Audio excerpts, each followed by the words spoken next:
Have you ever felt like no matter how much you work on yourself or how much self-development you commit to, something still feels a little bit off, something doesn't feel right, or that you don't necessarily fully feel safe being yourself? Or you may even hear a voice within yourself telling you that something is broken, something needs to be fixed.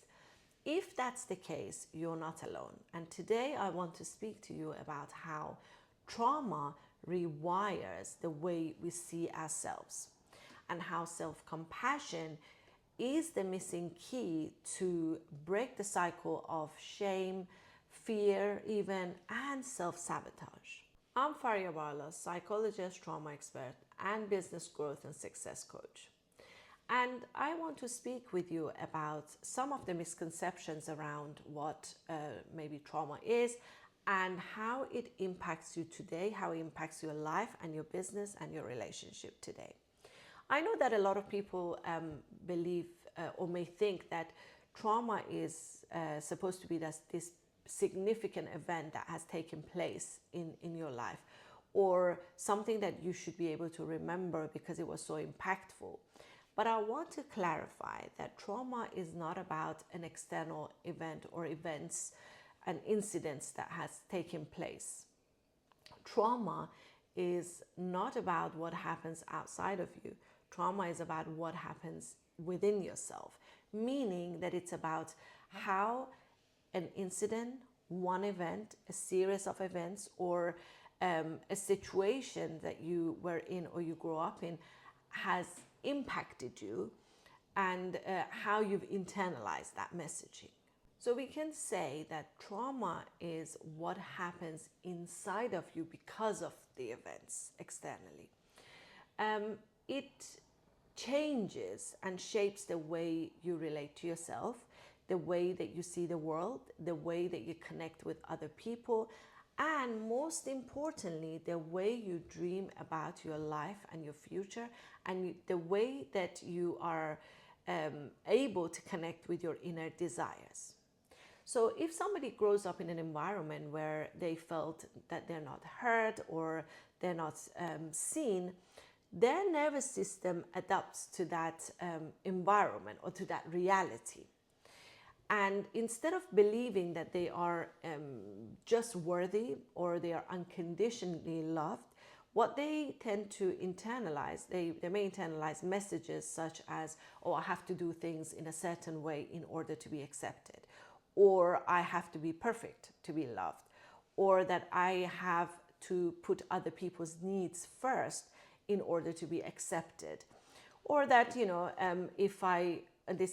this actually happens quite a lot, that if I show my real emotions, I will be rejected.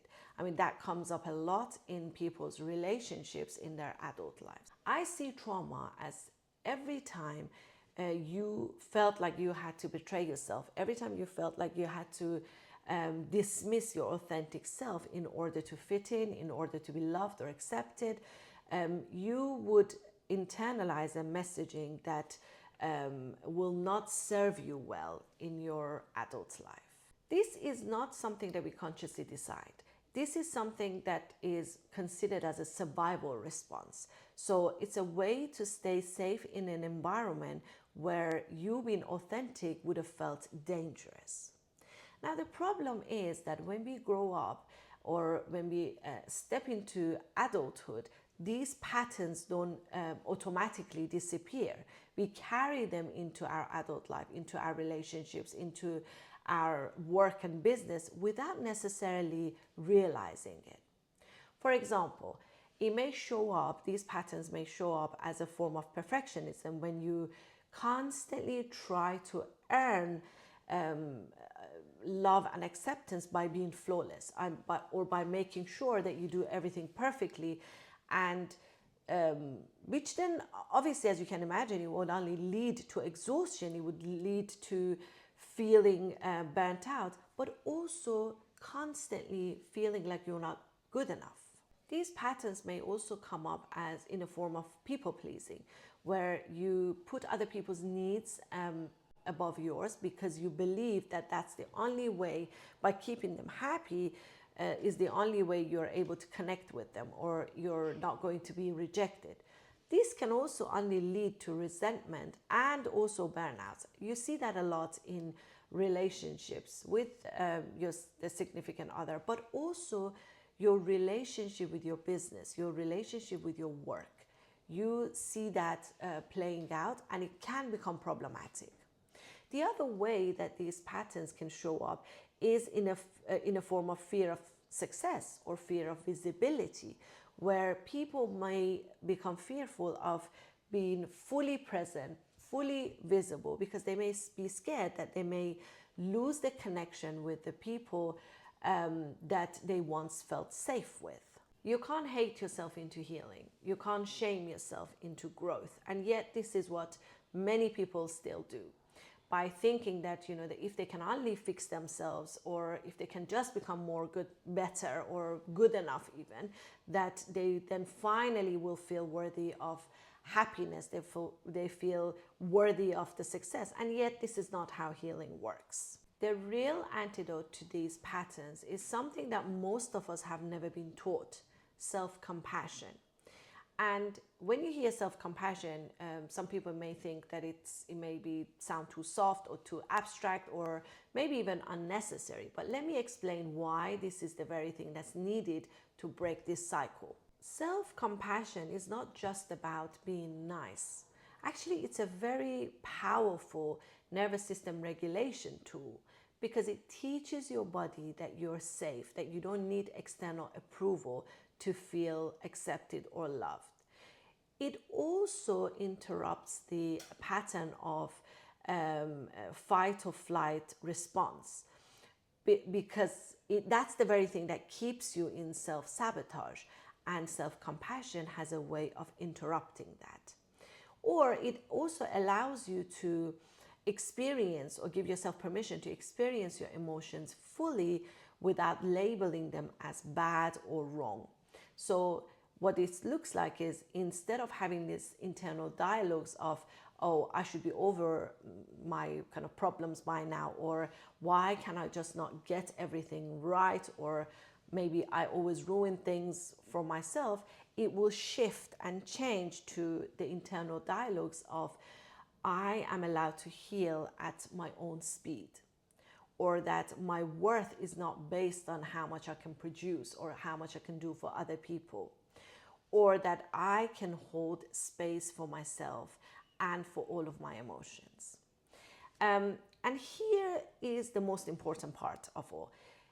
What I want you to really consider is that self-compassion is not just a one-time thing.